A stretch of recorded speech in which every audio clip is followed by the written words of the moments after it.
Halo, selamat datang kembali di channel Set Top Box Indonesia, channel yang mengulas Android TV Box, receiver parabola, dan item-item yang terkait dengannya.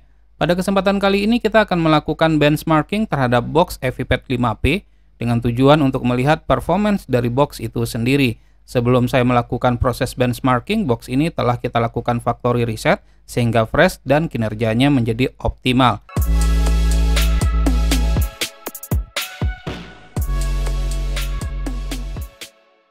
Pertama kita akan lakukan pemilihan bahasa, sama seperti proses sebelumnya. Kita lakukan sampai proses ini selesai, sehingga box ini siap untuk digunakan. Seperti yang terlihat di sini, saya sudah menginstal beberapa aplikasi yang dibutuhkan, seperti A1 SD Bench, AIDA 64, AnTuTu Benchmark, dan DRM Info. Pertama kita akan lihat dulu spesifikasi dari EVPad 5P dengan menggunakan AIDA 64. Nah, terlihat di sini untuk manufakturernya adalah Allwinner, menggunakan RAM sebesar 4 GB DDR3 dan untuk Bluetooth-nya menggunakan Bluetooth 4.2. Di sini dikenali dengan 4+. Untuk CPU-nya menggunakan ARM Cortex A53, masing-masing kecepatan core-nya itu adalah 1800 MHz. Nah, SoC-nya itu adalah Allwinner H6 ya. Sementara untuk display-nya menggunakan GPU Mali T720, refresh rate 60 Hz, dan telah menggunakan OpenGL IS 3.1. Cukup lumayan sih jika kita pakai untuk bermain games, tidak hanya untuk streaming saja.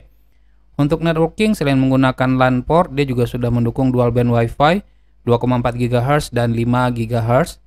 Baterai ini kosong, ini langsung dicolok ke listrik, kelihatan di situ. Untuk operating systemnya masih menggunakan Android-nya itu adalah Nougat versi 7, belum 9. Kemudian kabar gembiranya adalah untuk EVPad 5P ini dia sudah rooted, jadi kita lebih fleksibel untuk menginstal banyak aplikasi tentunya. Kemudian ini adalah USB portnya, dan ini merupakan suhu yang terpantau di bawah 50 derajat Celcius, cukup bagus.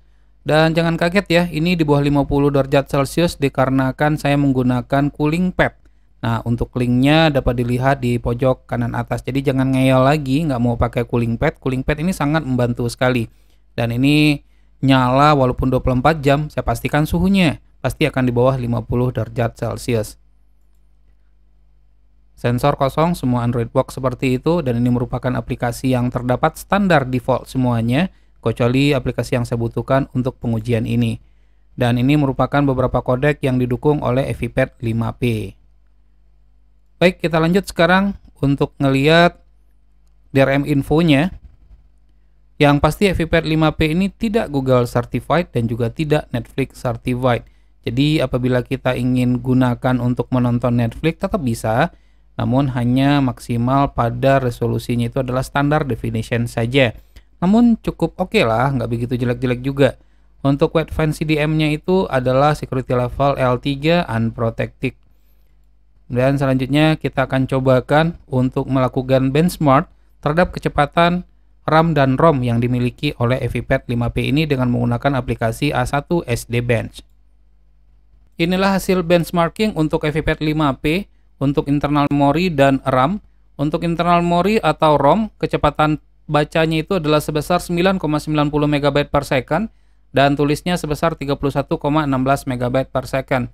Sementara RAM, kecepatan RAM copy-nya itu adalah sebesar 2793,20 MB per second. Jujur saja untuk hasil kedua-duanya ini jauh di bawah harapan saya. Karena saya tidak percaya dengan hasilnya, maka saya lakukan berulang kali namun hasilnya hampir sama saja. Jika kita compare dengan Magic C N5 Max, untuk internal memorinya saja, padahal Magic C itu memiliki ROM yang lebih besar yaitu sebesar 64 GB, sementara ini hanya 32 GB saja dan terbaca hanya sebesar 24 GB ya yang terbaca. Nah, untuk Magic C N5 Max ini bisa dilihat di videonya, linknya ada di pojok kanan atas ini.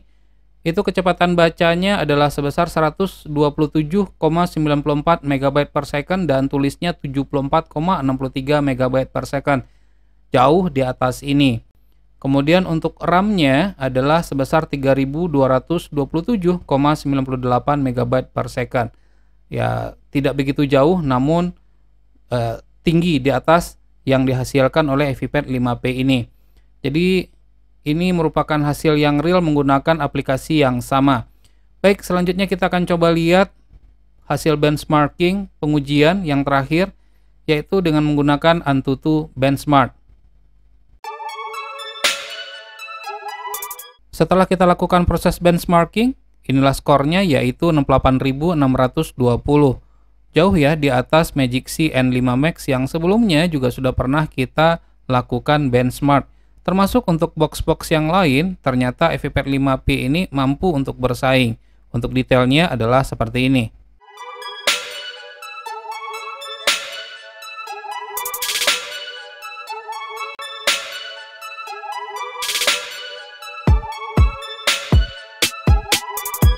Jadi kesimpulannya secara performance FiPad 5P ini cukup bagus, tidak kalah dibandingkan dengan box lain yang sebelumnya juga sudah pernah kita review. Namun masih memiliki beberapa kelemahan, diantaranya itu adalah pada ROM dan RAM yang digunakan.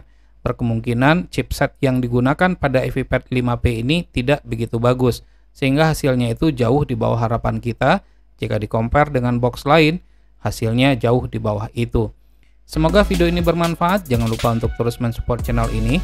Cukup dengan cara subscribe, share ke teman-temannya. Terima kasih dan sampai ketemu lagi di video berikutnya.